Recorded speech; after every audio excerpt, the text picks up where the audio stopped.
22 years old, fresh out of college, and I recently got a job at my old high school as a sort of computer intern in the school basement. The basement of the school is very messy and disorganized, but there is a small 3-person office that's actually very nice down there. It has 3 nice big desks, 2 mini fridges, a flat-screen TV mounted on the wall, and oh so satisfying air conditioning, a luxury the students and teachers cannot enjoy in the school. And of course all the school servers and other computery stuff. I got the job because 3 of my old computer teachers flat out adored me.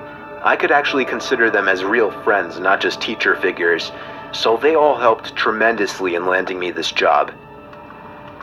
It's been great, until something that happened a few weeks ago. My 2 co-workers that shared the office with me, Dave and Gary, weren't in the office at the time. They were upstairs working on papers or whatever. I was eating my sandwich during my lunch break when I got a phone call from one of the women in the front office telling me the school was on lockdown and that somebody, possibly armed, had entered the school.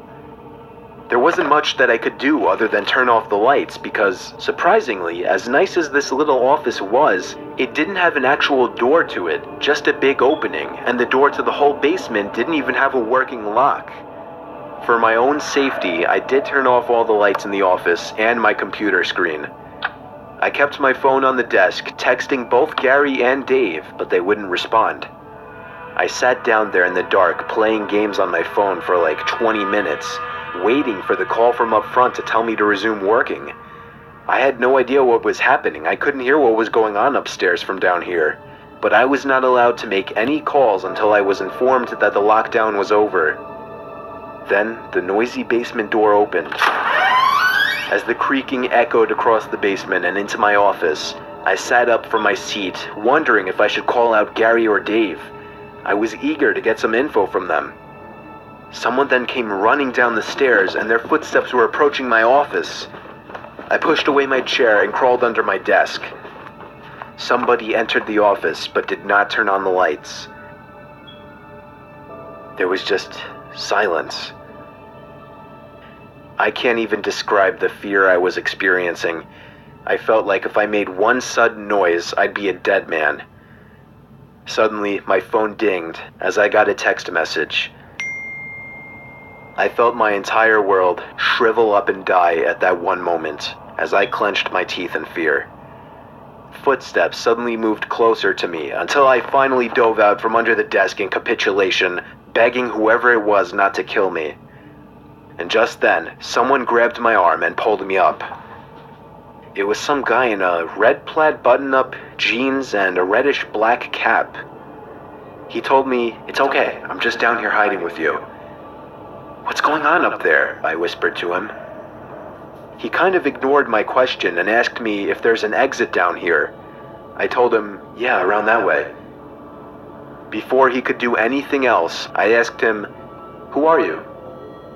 There was a brief moment of silence. Before he started explaining he was coming in to pick up his son, when a teacher told him to hide. After his explanation, I checked my phone and saw the text I received was from Dave. It said, "Dude, this is fucking crazy. Some guy with a gun shot Mr. Buckley. He's wearing a red shirt and a hat. Whatever you do, don't come upstairs." I was about to reread that text out loud to the man, until I realized. I looked up and felt my stomach sink. The man seemed to catch on to my suspicious stare. Panicking, all I could think to do was to run for the upstairs. A gunshot echoed through the basement, and I could hear the bullet ricochet off something metal in the darkness. But thank God the bullet missed me, and I made it upstairs. Fortunately, police were waiting at all exits, including the basement exit, and caught the man the second he opened the door.